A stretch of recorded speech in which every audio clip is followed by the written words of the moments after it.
Hello, everyone. Happy Wednesday. Super excited to dive into the content. I'll wait a couple more minutes as people trickle in. I like to start our events off with a quick icebreaker. Michelle, please tell us about your current situation right now in an RV. We are so excited to hear more about this. Yeah, so people can see that I'm in an RV. I do this 6 months out of the year. My husband and I go to the Orlando area, and we just spend time with friends, going to all the amusements in the area, which are many, and it just gives us a little bit of a change of scenery and a change of pace. Yeah. That is So I'm in my awesome. I'm in my condo on wheels.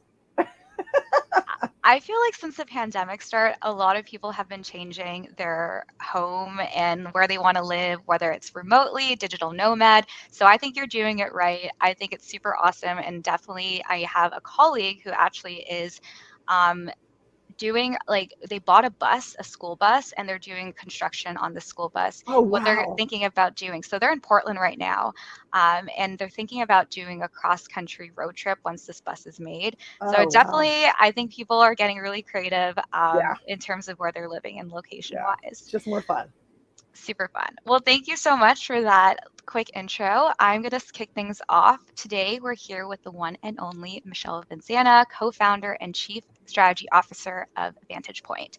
This event, the one you are at now, is part of three-part series, The Guide to Crushing Quota. And we kicked the series off back in March with sales coaching, what it is, what it isn't, and what it could be. So be sure to check that recording and key takeaways on the Modern Sales Pro website if you missed it.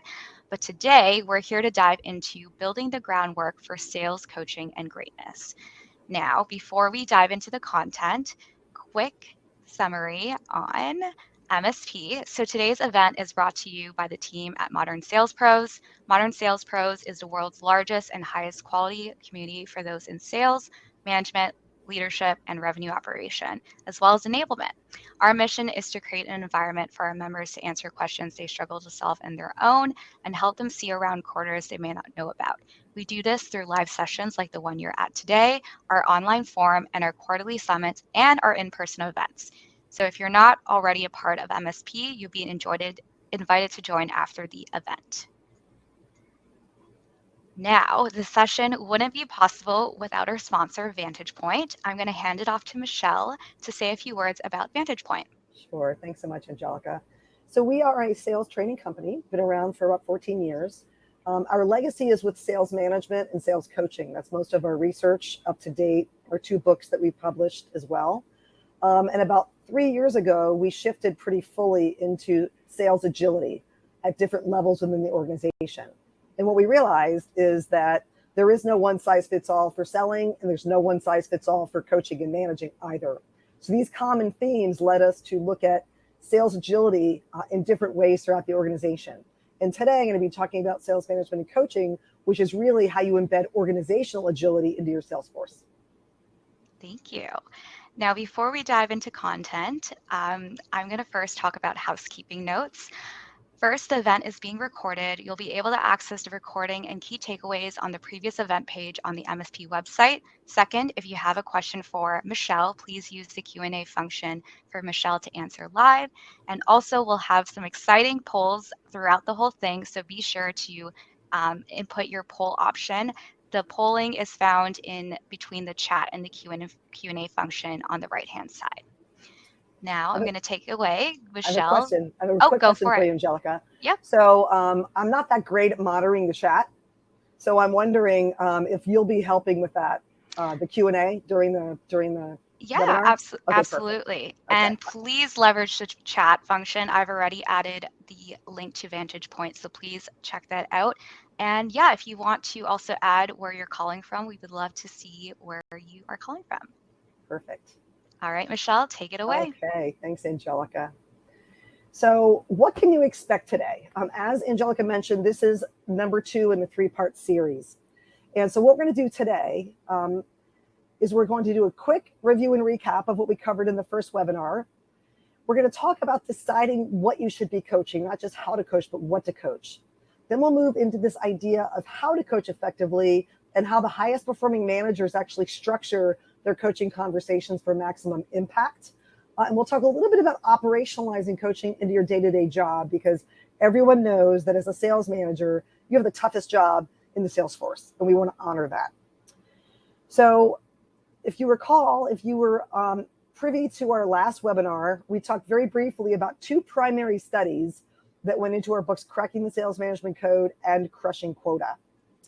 One of the studies had to do with examining 3 different but related types of coaching and the impact on salesperson performance. And we did this with 472 salespeople with a global audience. The next study was actually quite granular and specific. So we learned which types of coaching had the most impact, but we were keenly interested in determining, okay, how do the highest performing managers actually coach those activities and things like that in a way that's different from everyone else? So we were looking for the specific practices that separate the best from the rest. For example, what types of interactions do they have with their reps? How frequently? What do they discuss? Do they have more formal or more informal interactions? Are certain discussion topics more closely related to success than others? Do they spend more or less time than core performers doing forecasting and reporting? How do these practices differ by sales role? Are they spending more or less time in the field than their lower performing peers? So this and many other questions were answered in this 4-year research study that we did on sales management practices. So we're going to take a look at both of those studies and the outcome of those studies and what that means for you as a sales manager to be able to elevate the impact of your coaching to drive more sellers to quota. So we know that sales managers are the key, right? If you're on this webinar, this is something that's of interest to you. And we know that top performers exceed their revenue targets. We know that bottom performers don't. But what we didn't know, which we know now, is that an effective sales manager can generate an extra $3.5 million per year per manager just by making relatively small adjustments to their practices. And that 3.5 million, of course, is based on certain quotas. Yours might be significantly higher, right? So we know that these practices matter. We know that they are teachable and they're replicatable and executable in the field. So one of the things we looked at was revenue performance, right? That's always interesting to organizations. What is the revenue performance? And you can see here that the difference between the bottom 25% and the top 25% was almost a 40% difference in revenue achievement. But what's interesting about this slide right here is that you can look at this differently and you can say, okay, we expect the bottom 25% to underperform. But then there's this core group, these middle 50% that are hovering right about at quota. So you can look at this and say, well, it's really not bad news. About 75% of the managers are hitting their revenue quotas or close. But then if we look at a different metric, a participation metric, it tells a very different story. When we look at the percentage of sellers at quota, what you see is almost no difference between the bottom 25% and the middle 50%. And then you can see this huge jump for the top performers that get significantly more of their sellers to quota. What this means is that this core group is over relying on 1 or 2 very high performing sellers in order to hit their revenue target, but they're not getting enough of their sellers to quota. So we have some insights as to what are these top 25% doing differently to get significantly more of their sellers to quota, and how do their coaching practices impact that? So we'll take a closer look at that now. So we mentioned we looked at 3 very different types of coaching, yet related types of coaching. We looked at capability coaching, which is developing seller skills and knowledge, outcome coaching, assessing a seller against target results. We looked at activity coaching, influencing seller actions and behaviors. So here's what's interesting. When you're a committed researcher, you have to be willing to be wrong. And we're wrong a lot. And it's fascinating when we're wrong. Because when we're wrong, we have to dig deeper and we have to get underneath what seems superficial to get real answers. So one of our hypotheses going into this study was that capability coaching would have one of the highest impacts on quota attainment. And we're going to take a look at those results in just a moment. What's interesting, though, is when we took a look at the true relationship between each of these types of coaching and the relative impact on quota attainment, the way that we did this was that we surveyed sellers. And we said, to what degree does your manager provide these three types of coaching, right? How often and to what degree? And then we got performance data, objective performance data on the sellers. And here's what we found. So capability coaching, which we thought was going to be strongly, positively, and significantly correlated with quota attainment, was almost not even on the radar screen. Only 2% of variance in quota attainment attributed to capability coaching. 10% variance in quota attainment for outcome coaching, which is forecasting, pipeline scrubbing.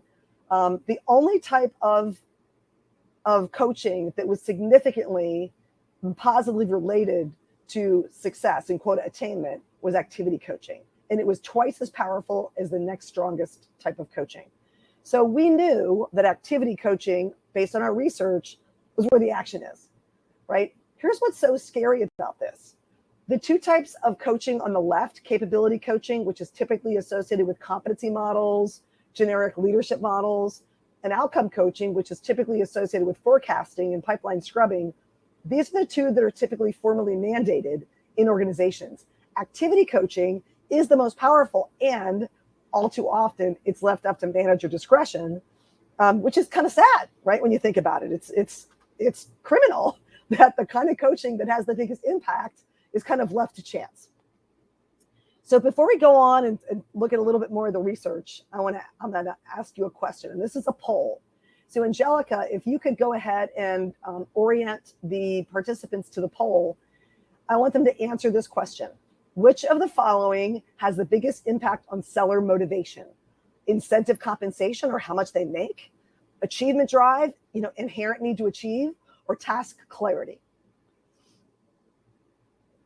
So did you start the poll? Excellent. Okay. So I'll be looking forward to your ideas on this. What's your perspective? How are we doing? Good. Some people answered. Okay. Should we share the results? Oh, there's more people. Let's give them another minute. Okay. Yeah, let's give them another minute.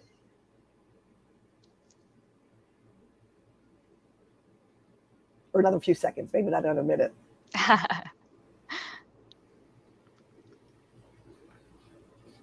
All right, I'm going to share this. Excellent.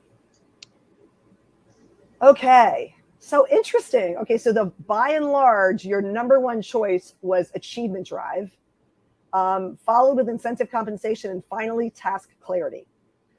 Okay, you can take the poll down now, because I'm going to show them the results. If we can put the slides back up, I will show them and this was not our research study. This was a research study that was published in Harvard Business Review. So task clarity was the factor that was most significantly impacting seller motivation. In fact, 34% of the motivation that sellers expressed was due to task clarity. But what does task clarity mean? So task clarity is the direct connection of what you expect your salespeople to do and the results that you're holding them accountable to achieve.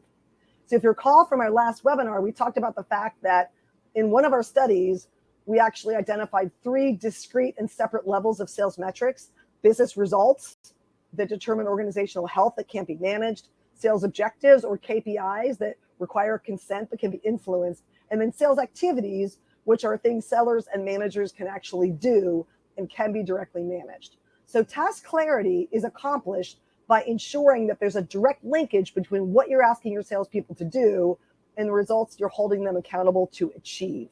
And not only is that important, it's the most important by far. The next closest factor was achievement drive, and that was about 10%. So this was more than 3 times more powerful than any of the other factors in driving seller motivation. And we all know that sellers that are motivated stick around, right? They're more happy with their jobs, and they typically perform better.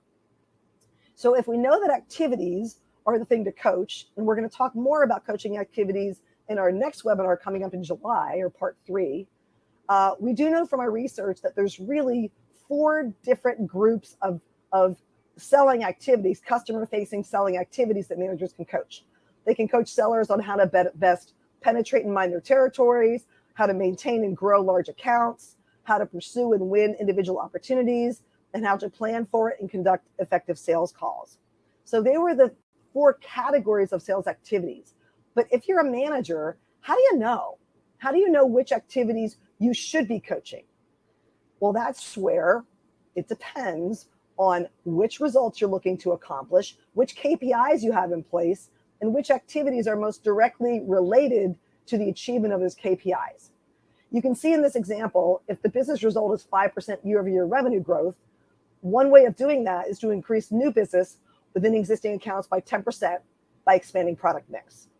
So what are some activities that we could do in order to drive the achievement of that KPI? Well, we could do a proactive analysis of growth opportunities based on client data. We could schedule formal meetings with key contacts in each account to review analysis and qualify opportunity for expansion. This was an actual example that came from one of our clients. So I mentioned earlier that there is no one size fits all. And you can see that which activities a manager should coach depend on the KPIs, the results, the nature of the sales role that you're coaching. There is no one size fits all. The most effective sales coaching and clarity of task is situational. And in this case, we're talking about organizational agility and ensuring that frontline execution is related to organizational goals. So we're going to shift gears a little bit here, and we're going to talk about how the most effective sales managers, the ones that are in that top 25%, how do they structure their coaching conversations for maximum impact? We know that the highest performing sales managers require preparation. They prepare for their coaching conversations, and they require for their sellers to prepare for their coaching conversations. So any kind of planning that needs to be done ahead of time, any kind of updating in the CRM system needs to be done ahead of time, so that once they get into the coaching conversation, they can follow a relatively short but productive agenda. So sales managers that are the highest performers have preparation requirements, they have agendas where they cover fewer items, but they cover them in more depth. And then they have accountability, right? They ensure their sellers are accountable for the activities that they've committed to. And I was working with one sales manager that actually said to me, Michelle, do you actually expect me to ask my sellers to take notes? I said, oh, I wouldn't dream of that. Why don't you just have them type up an email follow-up after each of your coaching conversations, listing out the agreed upon next steps. Then you don't have to worry about asking them to take notes, right? You put accountability in place that actually led to your sellers having to take notes and actually take accountability for the commitments that they made. So they structure their coaching conversations in a way that ensures the right preparation happens, the right topics are covered, and the right commitments are captured. But they also do this in a very collaborative way. So you can see that the nature of a coaching conversation is quite similar to the nature of a sales conversation between a seller and a buyer. You open the conversation, there's a collaboration between seeking information and giving information, and then there's this closing and agreement to next steps.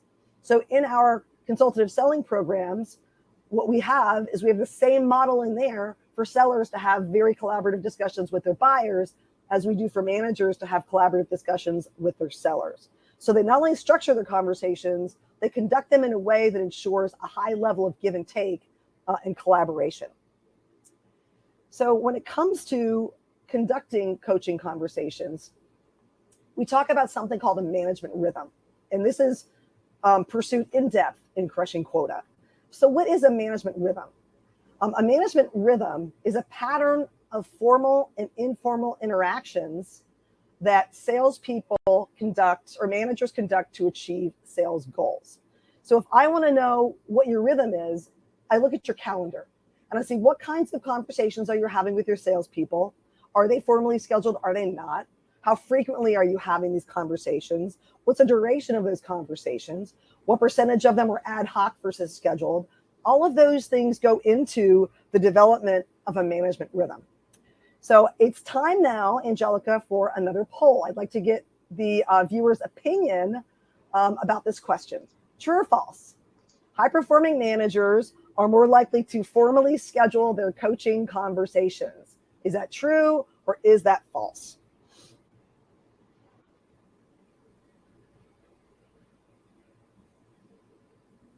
Okay.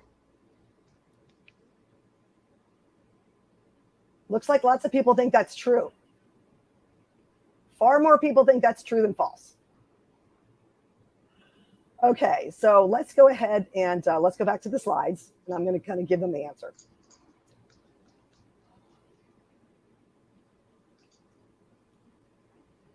So before we talk about this particular slide, in our research, what we found was that the highest performing managers are only slightly more likely to formally schedule their coaching conversations versus average and poor performers. And the reason that's the case, it wouldn't have been the case 10 years ago, but there's been a lot of effort around management operating rhythms and getting formality in the management process. And that's especially true as it relates to performance appraisals and forecasting.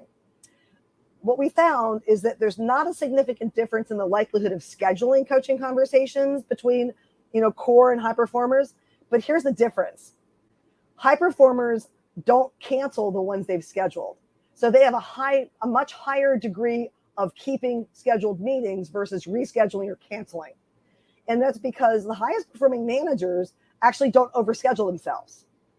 So they would schedule interactions less frequently, so they would give themselves more time to do their sort of day-to-day job in between coaching conversations. But you can see on this slide right here, we call this the coaching formality continuum. And you can see that the highest prevalence of coaching is ad hoc, spontaneous in the moment. In fact, when we poll sales managers, about 75% of their coaching conversations tend to be ad hoc, right? But here's the problem. The effectiveness grows with scheduled conversations. And here's why. When you think about an ad hoc conversation, let's say the seller texts or calls the manager. Not likely to knock on their door anymore because we're all virtual. So they text the manager's doing something else, probably putting together the forecast.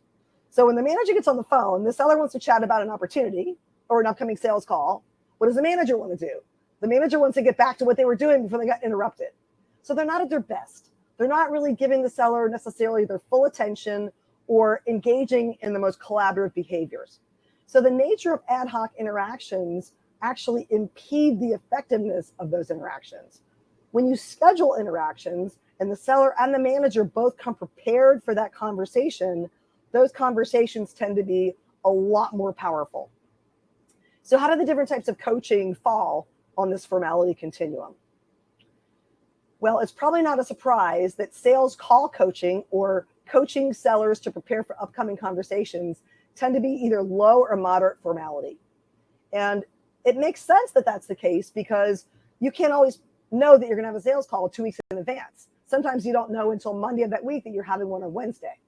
So there's not a big window of opportunity to plan.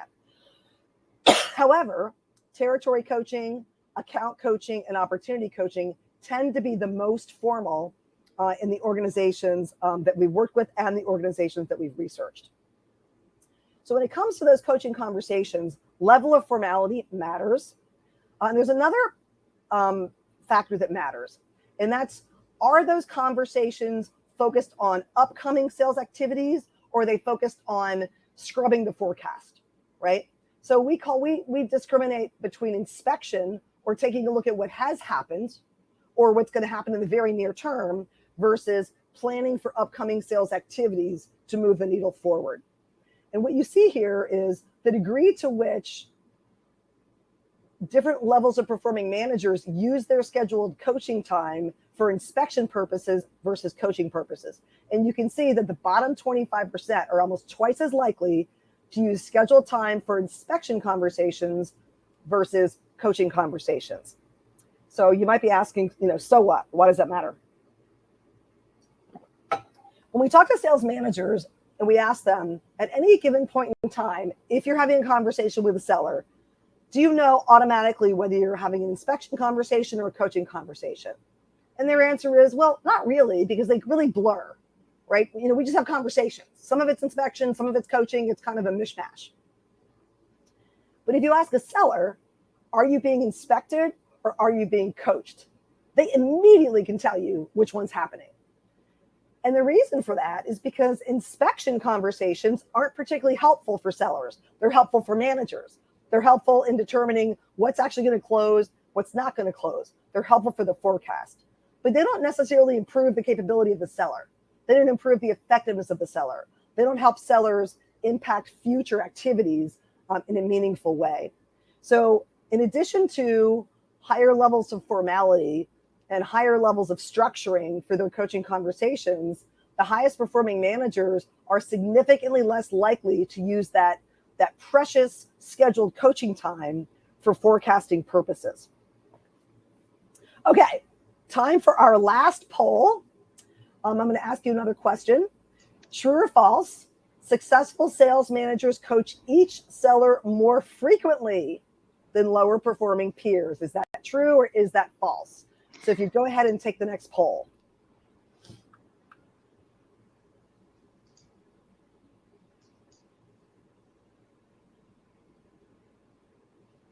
Interesting. Okay, it's almost, you're more favoring, no, you're favoring true. Okay, I think we've got there. So you can go ahead and close the poll now. All right, so here's what's so interesting. I told you that if you're committed to research, you have to be willing to be wrong. One of our hypotheses was that the highest performing sales managers would coach more frequently and they would spend more time in the field than their lower performing peers. And that was not true. In fact, the most successful sales managers, they coach less frequently for longer durations, and they actually spend less time in the field than their lower performing peers. All of those were contrary to expectations. So when we get the answers we don't expect, again, then we have to really dig in and find out, well, what's going on? Because we thought this would be true, and it isn't true. So if we put the slides back on, I'll reinforce kind of what we did learn about how those high performers coach differently. So less frequently. So if an average performer is coaching opportunities every 2 weeks, a high performer might coach them once a month. Whereas an average performer might spend 30 minutes and discuss 5 or 6 opportunities, a high performing manager would spend an hour discussing maybe 2 to 3 opportunities. So less frequently, in more depth, fewer items, higher levels of formality. And that's where the big differences occurred. They're not as obvious. So there's a lot of research out there that I'm exposed to, and I ask myself, where did that information come from? Because we have surveyed thousands of sales managers over the last 14 years. And although the exact numbers differ company to company, these trends hold.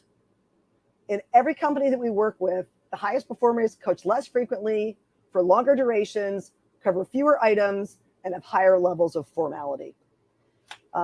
So what happens when these types of coaching practices are implemented on a day-to-day basis between a sales manager and a sales team? You know, what can managers expect by making small but meaningful adjustments to their practices? And before we take a look at the impact, I want to just reinforce what we learned in our research is that the most successful sales managers, they're not working harder. They're working smarter. They're not trying to do everything. They're maniacal at prioritizing what they coach and how they coach. And they're not easily dissuaded from their calendars. You can't easily pull them into unexpected meetings, right? They're diligent and they're deliberate and they're disciplined. And when we work with managers, one of the things that they find really refreshing is that we're not just giving them one more tool to add to their tool belt that they already have 3,000 tools in. We're not saying, I'm sure you're already too busy. Now you have to add these 4 meetings to your overcrowded calendar. What we do is we work with sales managers to repurpose some of the effort they're already expending and provide that effort in more meaningful, targeted ways. It's almost like the difference between someone who has a workout plan that's very specific and they work with a personal trainer on versus someone who just goes to the gym and kind of putzes around, right? So having a very specific workout plan is going to lead to better outcomes, even if you don't have to spend more time. It's the same thing with effective management and coaching.